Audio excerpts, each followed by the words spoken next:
I don't think that's what the NRM stands for. I believe our rulings should be evidential. And the next time, they shouldn't do it. They shouldn't witch hunt. They shouldn't witch hunt any other person because his father or one of his relatives is part of the system. I actually want to feel for our general, Muhoozi Kainerugaba. I actually feel for what he goes through. Being a son to the president, I have felt it personally, that they have attacked Tanga Collins because he's a son to Dr. Tanga, the NRM Electoral Commission Chairperson. I think that's an attack on an individual. You even attacked him. You went personal in your... No, the tribunal does not have that mandate. You do not have the powers. You attacked him. He works for the commission. He works for the commission. He came at the tail end to declare. He didn't even announce. That announcement of results was made by Ambassador Commissioner Chinove. Then later, Dr. Tanga declared results. He came at the tail end. He didn't do the vote counting. He didn't influence voters. He didn't tally. He didn't announce. He declared. Like he did for the other SEC positions. He declared the winners, like he did. And the tribunal claims unreliable documentation. We had a DR form that was clear. You claim unreliable records. You claim tallying errors. But you can't prove tallying errors.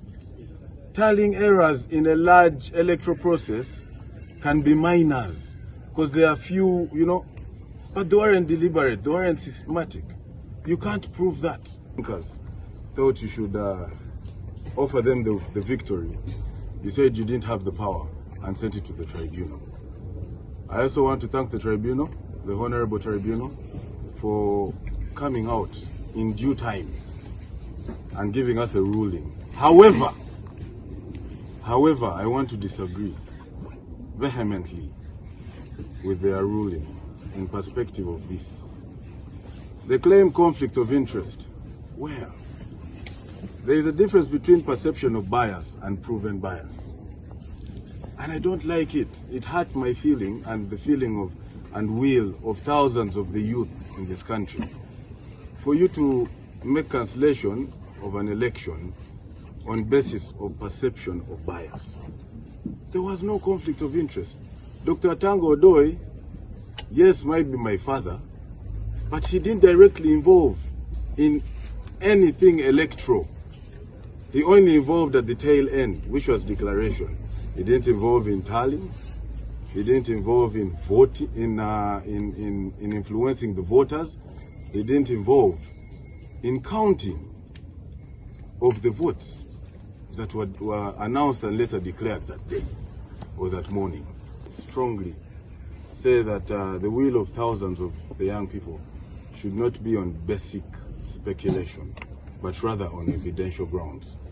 I also want to throw in light that there is one of my opponents is misleading the public and going around spreading baseless allegations. 400 came from Makerere University. Where did they come from? What were their names? Who were they? And it hurts that the very Honorable Tribunal also came out to dictate and pass their ruling on the same, on mere hearsay and no evidential value. So it hurts, it really hurts that if they can claim that there were vote additions, unlawful vote additions, which vote additions, from where? It hurts, but nonetheless, we are going back for a rerun and we are coming back strong.